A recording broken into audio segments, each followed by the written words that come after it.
Hi guys, welcome to team Chichha చిత్రాలు చర్చలు. చాలా కాలం తర్వాత సూర్య గారి మూవీ థియేటర్ రిలీజ్ అయింది. అదే కంగువా. ఈ మూవీ గురించి ఒక్క మాటలో చెప్పాలంటే, బాహుబలిలో కాలకేయుల్ని మనం 10 నిమిషాలు చూసాం. అదే కాలకేయుల్ని 2.5 hours చూస్తే దాన్ని కంగువా అంటారు. మూవీ కాన్సెప్ట్ బాగున్నప్పటికీ స్క్రీన్ రైటింగ్ లో మిజరబుల్లీ ఫెయిల్ అయింది ఫిలిం. ఇన్ఫాక్ట్ నిజం చెప్పాలంటే ఇంటర్వెల్ లో ఖచ్చితంగా ఒక కాఫీ తాగాలి, అప్పుడే ఆ సౌండింగ్ కి తలనొప్పి తగ్గుతుంది అనమాట. నేనైతే ఖచ్చితంగా కాఫీ తాగాను, మీరు కూడా కొనుక్కోండి పొరపాటున థియేటర్కి వెళ్తే. అండ్ మూవీ అయిపోయిన తర్వాత ఒక జెండు బాంబు కూడా కొనుక్కోవాలన్నమాట, ఎందుకంటే సెకండ్ హాఫ్ లో ఇంకా సౌండింగ్ చాలా ఎక్కువ ఉంది. నాకైతే ఎంత ఫ్రస్ట్రేషన్ వచ్చిందంటే, సినిమా రాస్తున్నప్పుడే కాదు వింటున్నప్పుడు కూడా యాక్టర్స్ అసలు ఎందుకు యాక్సెప్ట్ చేశారో నాకు అర్థం కాలేదు. కథ కాన్సెప్ట్ విషయానికి వస్తే, బహుశా కొరటాల శివ గారు అండ్ ఈ మూవీ డైరెక్టర్ శివ గారు వీళ్ళిద్దరూ కలిసి ఒకే బుక్ చదివి ఆ బుక్ నుంచి ఇన్స్పైర్ అయ్యి కథ రాశారేమో. కొన్ని తెగలు ఆర్ కొన్ని ఐలాండ్స్, వాళ్ళ మధ్యన గొడవలు, ఆ గొడవల నుంచి వచ్చే ఒక ఎమోషన్. యాక్టర్ ఎంత బాగా యాక్ట్ చేసినప్పటికీ ఆ కథలో కానీ స్టఫ్ లేకపోతే వాళ్ళ పర్ఫార్మెన్స్ కి ఆడియన్స్ ఎందుకు కనెక్ట్ అవుతారు? కారు. స్క్రీన్ మీద ఎమోషన్స్ రన్ అవుతూ ఉంటాయి, కానీ దానికి ఆడియన్స్ కనెక్షన్ అసలు లేదు.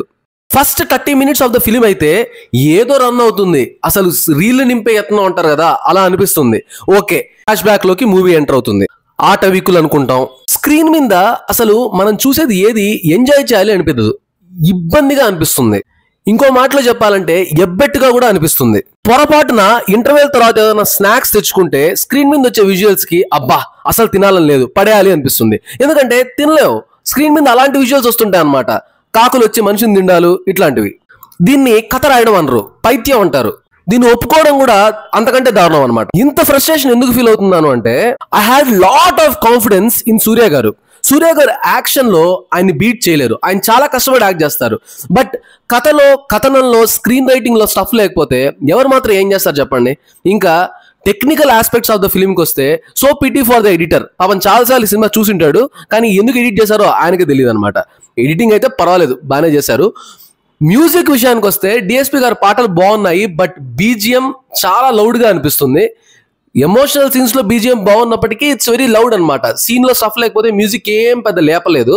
అండ్ ఇంకొకటి, ఒక సాంగ్ అయితే చాలా వింతగా అనిపించింది, అప్గ్రేడ్ అవ్వాలి ఆయన కూడా.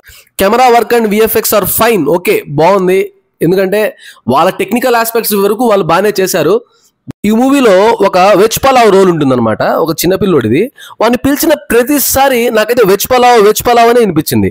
క్యారెక్టర్ నేమ్స్ రాసుకోవడం విషయంలో కూడా రక్త బీజ, రక్త హోర, రక్త శిబిర, ఇంకా ఇంకేమైనా రాసుకోవాలి. క్యారెక్టర్స్ పేర్లన్నా కనీసం ప్రజల కనెక్టెడ్ రాసుకోవాలి కదా, దాంట్లో కూడా మిజరబుల్లీ ఫెయిల్డ్ ఈ ఫిలిం.